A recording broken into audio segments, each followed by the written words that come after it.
In today's tutorial, we're going to be talking about Web Assistant in marketing automation, and we'll show you how you can utilize it to make your business more effective. Let's log in and I'll see you there.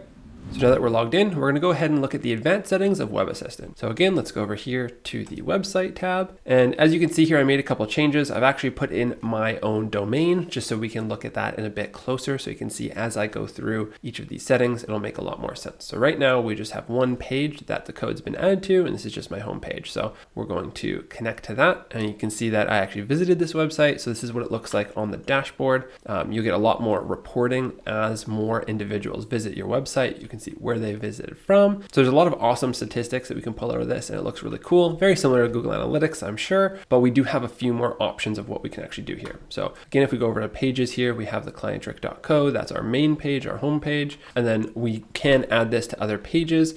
I'm going to validate the contact us page. So let's validate that, and this one's actually coming up, so that's good. Let's exit through there, and if we reload this page, you'll see it has all of our pages, so we're good to go now. So if we go over to the events tab, we can define events. Now this is either an element that's directly on the web page, or we can add JavaScript to elements to make sure they're being tracked properly, which is really cool. So in this case, we're just going to select an element from the web page. So let's go through and let's say we want to test, see how many people are tracking or clicking the contact us link. So the name of the event is homepage contact us link. So the URL in question, I'm just going to copy this over again. So it's going to load my web page, and this is what it looks like. So we want to track and see who and how many people are clicking the contact us page. So we are going to select that element and we are going to save it. And so we're going to see how many people have clicked the contact us link. So if we go over here, I'm just going to click it on another web page. It's going to take us to the contact us, and we should be seeing this pop up now. So we're just going to reload the page, and no clicks yet, but I'm sure it will show up. So let's just spend some time going through some other things and come back to this.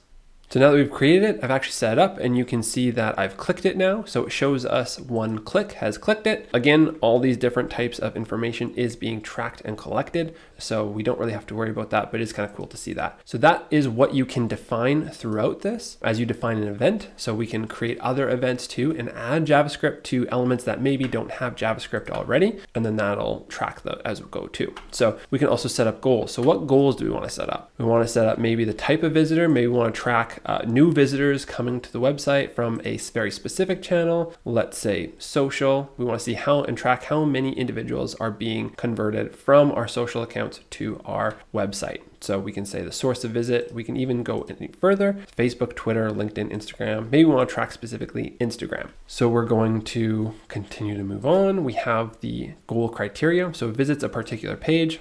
Let's say the clienttrick.co homepage, and number of times events should occur. So we want to say 1, 2, 3, 4. We can set whatever we want. In this case, we're just going to leave it as 1, and then we can add a duration. So we're going to set on date, let's say November 1st.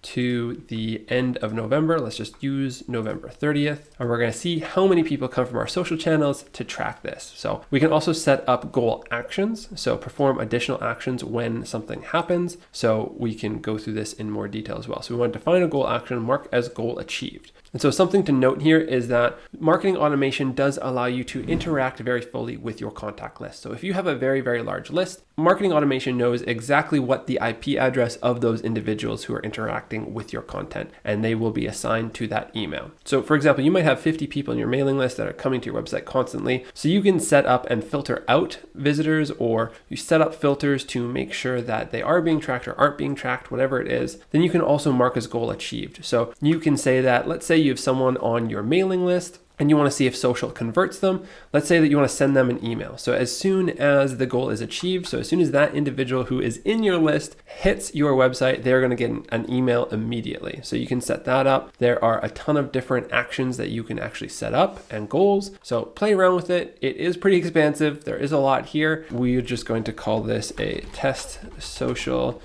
goal. And in this case, I'm just gonna get rid of this because I don't want to do anything, because in this case, I am basically just tracking new visitors, not returning visitors. I don't really care whether they're a part of my mailing list or not. So we can actually just ignore all of that. We don't want anyone in our list. Also, we have no one in our list. So we don't want anyone on our list to actually impact that result. We just want to track users. So let's click activate now.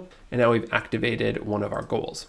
Now we can also set up missed goals. So someone who missed the goal, we can re-engage them by sending follow-ups or reminders to make sure that we go back and win them. So this is not something that applies to us in this case, but you can go ahead and create a missed goal. Again, it's going to be very similar. So we want to go new visitors who have visited a particular page, and we're going to say our home page. We can set up an and or filters, things like that, but we just want to do that. So anyone who has visited our website, who didn't maybe meet our other goals, we want to perform additional actions like updating a field, maybe adding or subtracting a score, maybe even just sending an email saying, hey, we saw you visited our website. We'd like you to come check out and give us another shot, something like that. In this case, I'm just going to exit out of this. We don't need this, but that is what you can do. So you can also set up a purchase abandonment. So when someone comes in, they leave items in their cart, they can be reminded that there are items still in their cart that they need to purchase to ensure that you continue to get that revenue coming in. We don't have this on our system, so I'm not going to go ahead and set this up, but what you can do is you can go through site abandonment, which is actually kind of helpful, and maybe this is something that would be relevant to you more so than the purchase cart abandonment. So you can select your web page and maximum time to complete purchase. They have, let's say, 30 minutes or let's say 30 hours or whatever it is,